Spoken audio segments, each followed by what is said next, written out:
Herkese merhabalar. Almanların ve İtalyanların sık sık ucuz diye ziyaret ettiği, ilk ateist ülke olarak tarihe geçen, 1960'lı yıllardan 1990'lı yıllara kadar komünizmle yönetilen, 2. Dünya Savaşı'ndan sonra korkudan bu ülkenin her tarafına yüz binlerce sığınak inşa edilen, insanların genelde Mercedes-Benz kullandığı ve 1990'lı yılların başına kadar hiçbir şekilde hiçbir dinin ibadetine izin verilmeyen, ülke sınırları içerisinde hiçbir McDonald's şubesi olmayan ve nüfusunun 10 milyon olduğu 7 milyon insanın ülke dışında ikamet ettiği bir ülkeye geldim.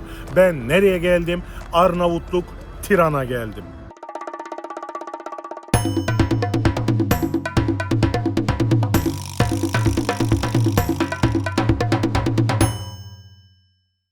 Farklı dünya lezzetlerini tatmak ve deneyimlerimi size aktarmak için çıkmış olduğum dünya yolculuğum Arnavutluk Tiran'da devam ediyor. Videomuz başlıyor.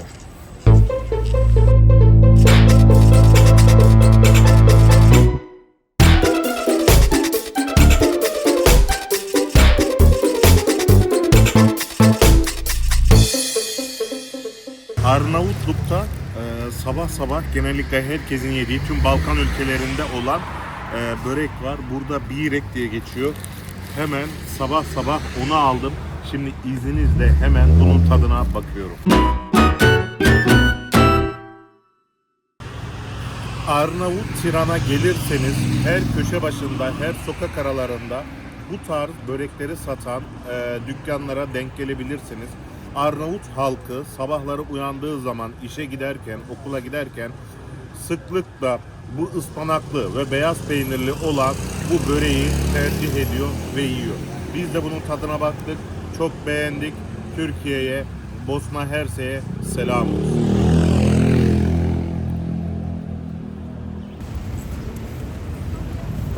Az önce yediğim ıspanaklı birekin yanında da bu şekilde kıymalı inek etli börekleri de var. Bunları da tercih edebilirsiniz. Eğer birkaç gün farklı günlerde burada kalacaksanız hem o böreği deneyip hem de bu şekilde kıymalıyı deneyebilirsiniz. Ben bir Türk olarak bu tarz böreklerin hastasıyım ve afiyetle yiyorum. Siz de Arnavutluk, Albanya'ya gelirseniz, Arnavutluk, Tiran'a gelirseniz bu böreklerden yemeyi sakın ihmal etmeyin.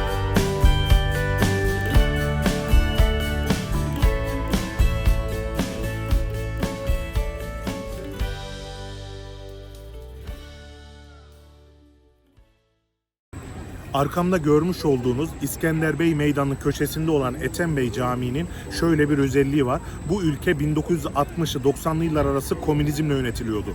Ve hiçbir ibadete, hiçbir dinin ibadetine izin verilmiyordu. Ama arkamda görmüş olduğunuz camide Müslümanlar, yaklaşık 10 bin Müslüman 1990'lı yılların başında caminin önüne gelerek ibadet etmek istediler, eylem yaptılar ve o yıldan sonra ülke genelinde çoğu dinin ibadetine izin verildi. Arnavutluk Tiran'da gezimiz devam ediyor. Tiran'ın merkezinde Serenata Koçare restoranın önündeyiz. İçeri girip çok güzel bir Arnavutluk yemeği deneyeceğiz. Hadi beni takip edin. Masamıza geldik, siparişimizi verdik. Yemekten önce yanına mutlaka bir ekmek yer misiniz diye sordular. Biz isteriz dedik. Ekmekte böyle peynir ve zeytinyağı getirdiler. Hemen bunun bir tadına bakıyoruz.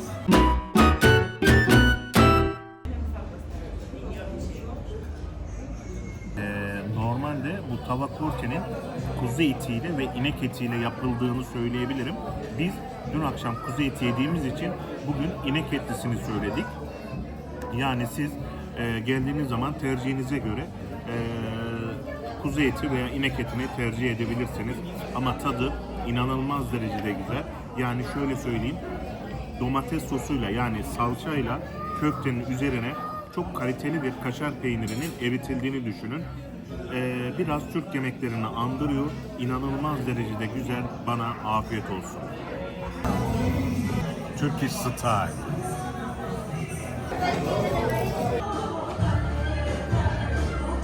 Çok güzel bir tava korça yedik. Fiyat performans olarak güzeldi ama gönül ne olursa olsun tereyağı arıyor. Yemek turumuz Tiran'da devam ediyor.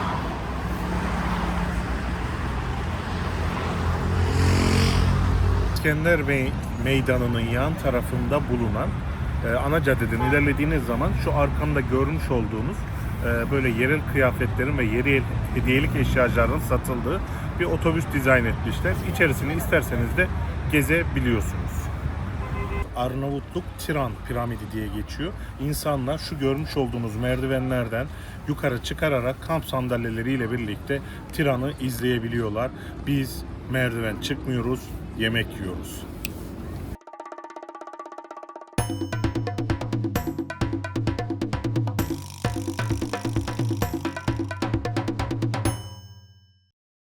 Arnavutluk'ta Tiran şehrinin Tiran Kalesi'nden içeri girdiğiniz zaman ikinci dükkan olarak Ceren İsmet Sebu diye böyle bir restoran var. Bu restoranda böyle Arnavutluğun popüler yerel yemeklerini bir menü halinde yiyebilirsiniz. Şimdi hemen tatlarına bakmak için masamıza oturuyoruz.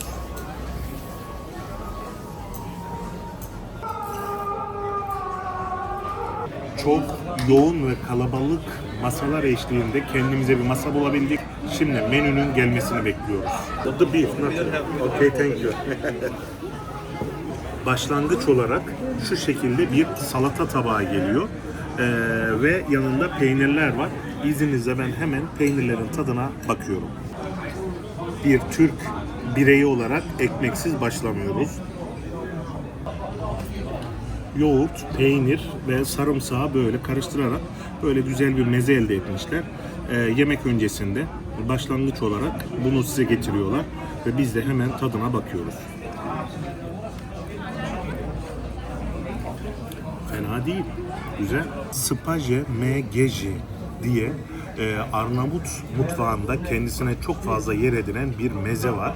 Yani bizim Türkiye'deki biber dolmasından farklı olarak içerisine süzme peynirle dolma yapıyorlar. Vejeteryan iseniz bu mezeyi mutlaka Arnavutluğa geldiğiniz zaman kaçırmamalısınız. Böyle ağır çökelek peynir olduğu için böyle biraz damak zevkimize uymayabilir.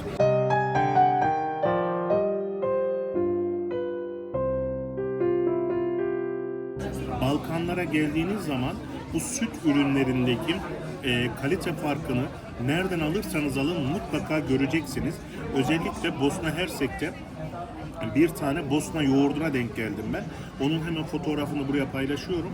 Bu inanılmaz derecede böyle kremalı ve yoğurtlu bir şekilde benim hastası olduğum tatlardan bir tanesiydi. Ben zeytin ve zeytinyağı gelmişken Arnavutluk'la ilgili şöyle bir bilgiyi de vermek isterim. Arnavutluk belki de dünyanın en fazla zeytin ağacına sahip olan ülkesi ve inanılmaz derecede zeytin ve zeytinyağlarıyla meşhur bir ülke. Geldiğiniz zaman marketlerde ve normal pazarlarda zeytin ararken ülkemizden çok uygun olduğunu göreceksiniz. Lezzet olarak farklı olabilir ama izninizle hemen bir zeytinyağının tadına bakıyorum. Bu börek, yani börek gibi gözüken şey kat kat hamurdan ve tereyağla yapılıyor ve arasında herhangi hiçbir şey yok.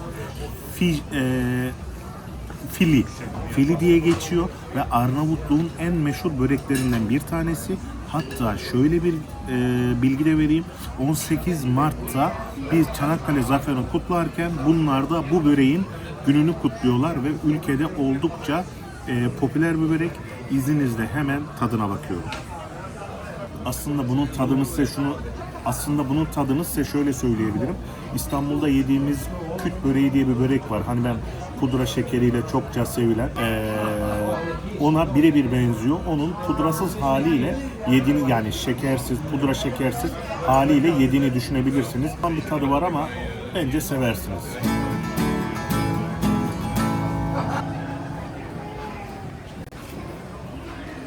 Balkanlarda börek, Arnavutluk'ta birek diye geçiyor. Bildiğimiz su böreğinin ıspanaklı ve peynirle yapılan hali.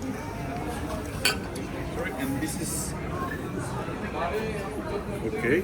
Ziyafetimiz kaldığı yerden devam ediyor. Sebzelerden oluşan, böyle içinde et parçalarının olduğu böyle bir sebze karışımı. Mısır ekmeği, üzeri krema ve soslu.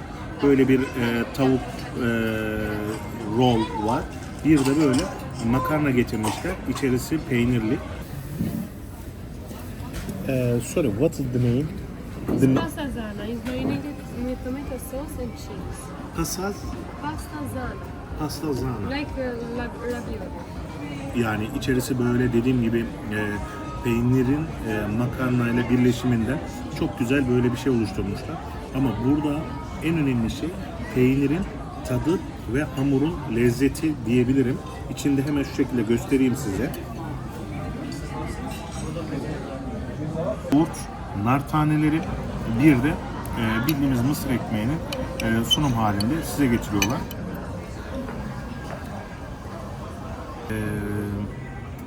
Mısır ekmeğinin kalitesi Trabzon'da yediğimden biraz farklıydı açıkçası. Yani üzerine yoğurt atmalarını anlayamadım.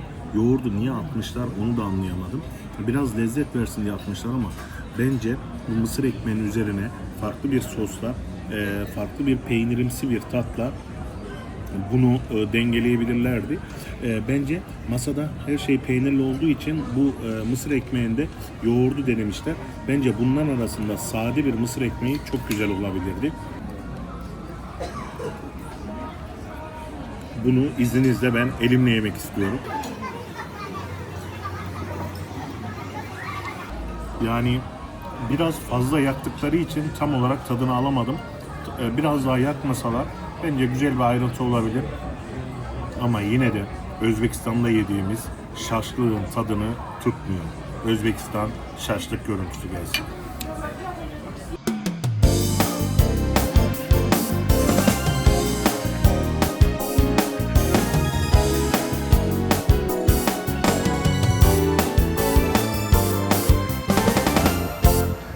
Can you please open?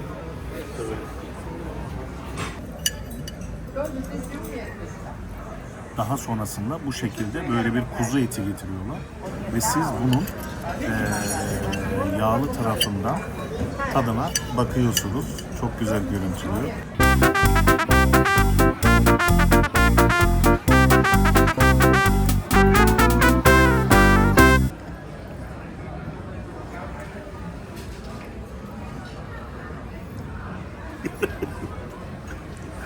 Kibar yiyip de kamera arkasında böyle ekmeğe şeylik yapmamız. Yorumu size bırakıyorum.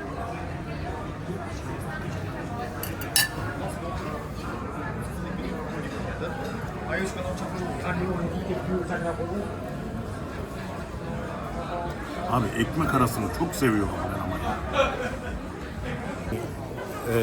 Yemeğimizi yedik. Her şey çok güzeldi. Fiyatını zaten gördünüz. Fiyatının kaç dolar olduğunu da hemen aşağıya yazıyorum. Fiyat performans olarak güzel bir yer. Geldiğiniz zaman bir Arnavutluk'ta bir tren akşamında bu restoranı tercih edebilirsiniz. 3 tane 4 tane farklı menü var. İsterseniz dana eti, isterseniz kuzu haşlama diyorum. Kuzu pirzola şeklinde, kuzu tandır şeklinde siparişinizi oluşturabilirsiniz. Afiyetle yiyebilirsiniz. Biz 2 kişi olarak bir menüyü çok rahatlıkla yedik ve doyduk. Bazı garsonlar 2 kişiye ürün satmak için mutlaka 2 tane menü satmaya çalışıyorlar. Siz biraz diretirseniz, bizim karnımız fazla aç değil derseniz bir menü halinde de kurtarabilirsiniz. Biz kameramanla tek menü halinde doyduk. 1960 ile 1990 yılları arasında Arnavutluk komünizmle yönetiliyordu ve 2. Dünya Savaşı'ndan sonra 1960'lı yıllardan itibaren Enver Hoca 2. Dünya Savaşı korkusundan veya ülkenin içinde bulunduğu politik durumdan dolayı ciddi anlamda ülkenin her tarafına yüz binlerce kez sığınak inşa etti ve olası bir savaş durumunda halkını korumak istedi.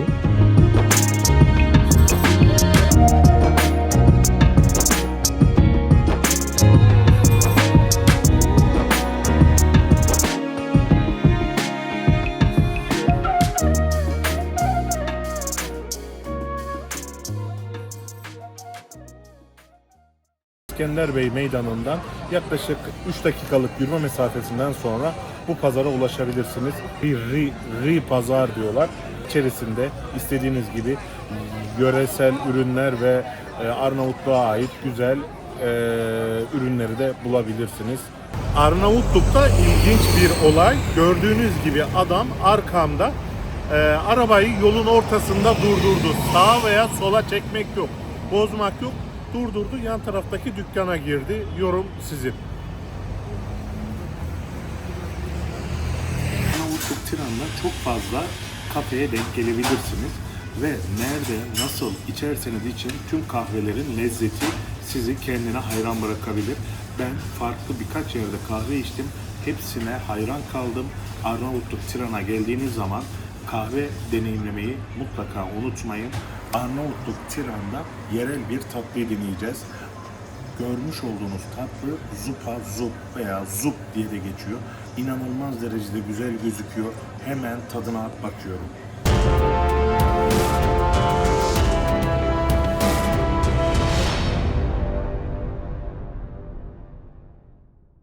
Getirdikleri kasenin iç tarafının bir tarafı kakao, bir tarafı vanilya, üzeri krem şanti ve üzerine de ceviz ve fındık parçaları var.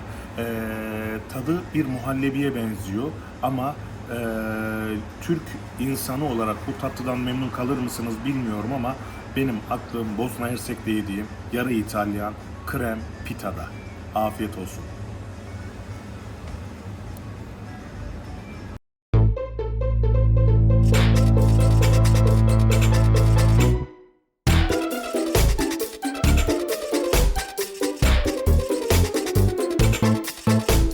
Gördüğünüz krem karamela diye bir Arnavutluk Tiran'a özgü. Yani dünyanın çoğu ülkesinde de var ama burada biraz fazla tüketiliyor. Çok fazla süt ve çok fazla yumurtadan elde ediliyor ve üzerinin bu kıvama gelmesi için fırında bekletiliyor.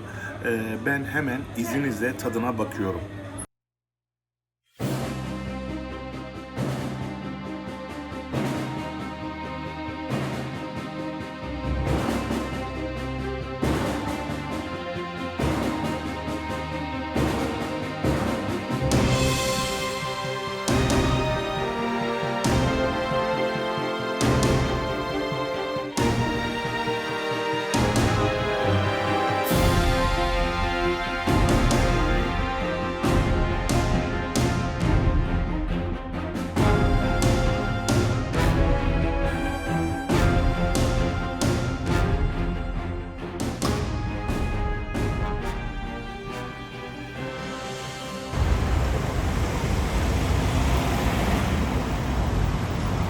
Türkiye'de bir ara çok popüler olan ve dışı milyoncu diye anılan ama içeriye girdiğiniz zaman hiçbir şeyin 1 milyon olmadığı dükkanın aynı tarzlarında Arnavutluk Tiran'da bulabilirsiniz. Burada da 1.30 euro.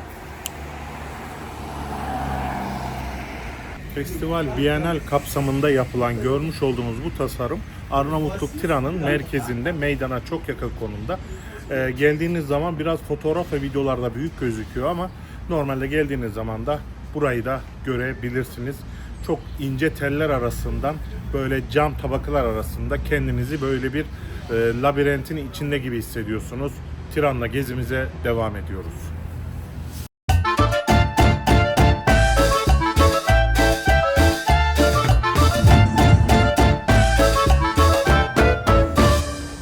Çok heyecanlıyım. Arnavutluk Tiran'da çok popüler bir restoranın önündeyiz. Oda Gardı. Şimdi Oda Gardı'na giriyoruz. Arnavutluk Tiran'la ilgili tüm bloglarda bu restoranla ilgili bilgileri bulabilirsiniz. Hadi içeriye gidelim. Arnavutluk Tiran'ın meşhur, popüler yemeklerinden birkaçını deneyelim. Arnavutluk Tiran şehrinin en popüler restoranlarından biri olan Oda Gardı'na geldik. Vakit kaybetmeden hemen siparişimizi söyledik. Heyecanla siparişimizi yiyeceğimiz çok güzel Arnavutluk Tiran yemeklerini bekliyoruz. Okay. Arnavutluk Tiran'ın en popüler restoranlarından en popüler Tiran yemeklerini sipariş ettik. Peki bu popüler yemekler hangileri? Fasulye pilaki, ızgarada sebze salatası ve harapaş diye mısır unundan yapılan, mısır unundan kuzu eti ve kuzu iç yağı ile yapılan bir yemek var. Onları sipariş ettik. Heyecanla hepsinin tadına bakmaya başlıyoruz.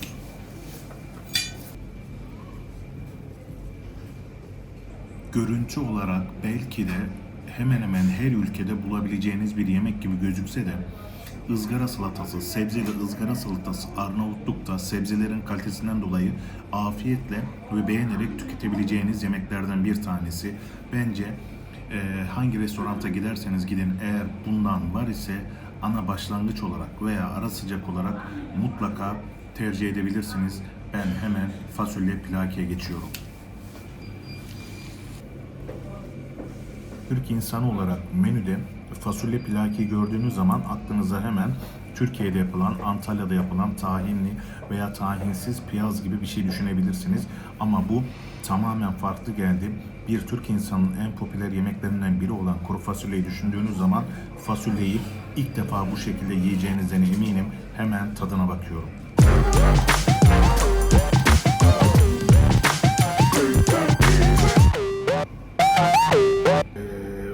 Fasulyenin tadı olarak tane tane yediğiniz için ve farklı bir fasulyeyi ilk defa böyle deneyimlediğiniz için bence hoşunuza gidecektir.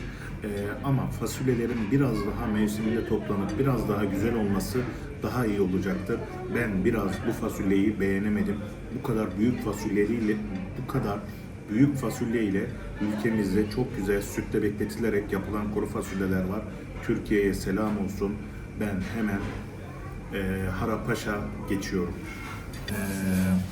Mısır unundan yapılsa da kuzu ciğerinin ve iç yağının fazla olması tadını biraz bozmuş. Ben kesinlikle beğenemedim. Biraz tavsiye etmiyorum ama yine de gelip kendiniz tercih edebilirsiniz. Ama fasulye ve ızgara salatası, sebzeli ızgara salatasını afiyetle tüketebilirsiniz.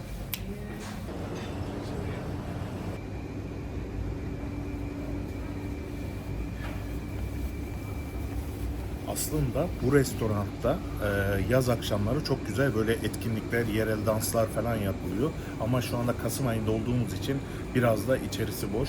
Arnavutluk Tiran'a geldiğiniz zaman yerel yemekleri tercih etmek isterseniz Oda Garden'a gelebilirsiniz. Fiyat performans olarak sizi mutlu edeceğini düşünüyorum. Ama daha önceden yiyeceğiniz yemekleri araştırmanızı ve görsellerle birlikte garsonlarla iletişim kurmanızı şiddetle tavsiye ederim. Sadece servisin biraz Arnavutluk Tiran'ın genelinde yavaş olduğunu söyleyebilirim. Tatlı turumuz devam ediyor.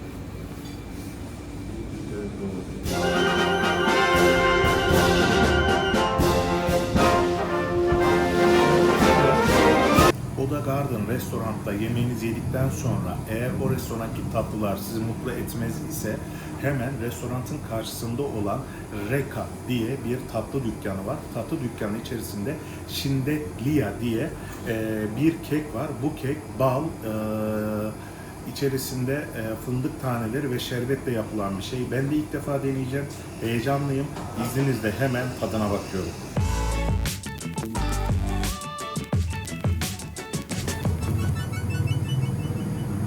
Şerbetli tatlı sevenlerin mutlaka kaçırmaması gereken bir tatlı. Sadece hafif yanık ve cevizin tadı içerisinde biraz baskın. Şindeliya afiyetle yiyoruz.